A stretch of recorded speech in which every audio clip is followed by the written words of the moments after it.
Okay, hello, welcome back. I'm Morgan Stebbins. This is Hardcore Jung. We are talking about the 7 deadly sins just in time for Lent, and we're starting with the sin of pride. Pride has always thought to be the chief of the sins, in a sense, the progenitor of the other sins.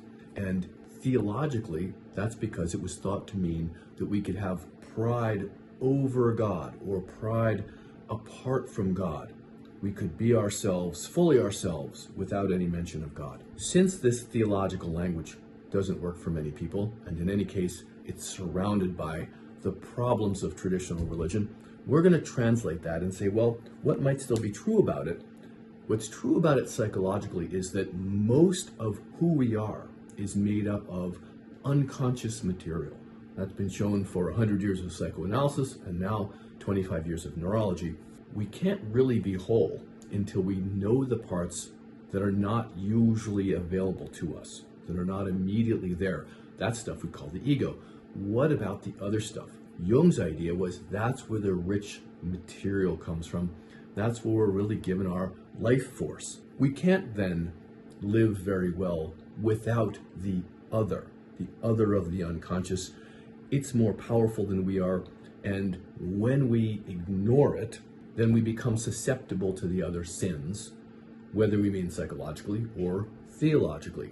But it's very hard to tell when you're suffering from pride because you don't really feel it internally the way you feel the other ones. If we're feeling greed, we're feeling lust, we're feeling anger, there's usually a thing we can pin it on. If it's not one of those, which it could be, then the other thing we can't rely on is other people's telling us that we're too prideful, because this gets us into a different topic of narcissism. Usually people tell us that when we're trying to be ourselves in a way that they don't like. More on that later. What's the experience, the inner experience of pridefulness in this psychological way? It is loneliness. It is the kind of existential despair. It's emptiness. It's the lack of fruitfulness of our own psychological process. It's also can be blaming of other people for our problems.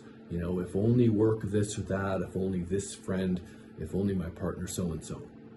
When you find yourself doing that, there's probably a prideful ignoring of the unconscious that's trying to tell us something. So what do we do about it? Well, psychologically, the equivalent to prayer is fine attention. So we pay attention.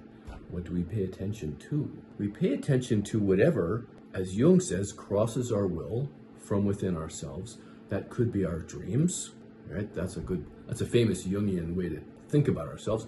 It could be fantasies and musings. It could be our art forms. All of those things bring up material that enriches us, and one of the ways we can tell it comes from the unconscious is that it tells us something we didn't already know, that we have to take account of. We don't just follow it, we wrestle with it. Like the angels at the river Jabbok, we wrestle with it until it changes us. When it has changed us, we will know, because we will be different, and the sense of loneliness will not be there, at least as much. The sense of emptiness will be more filled, and we won't blame others. We will see, right, I wasn't being myself in that situation. Okay, there's pride. By the way, there's a longer discussion of the sins and these psychological ideas in my long-form YouTube version of this, which is more like a class. But these are short snippets. I hope they're inspiring. Let me know in the comments. Thank you very much.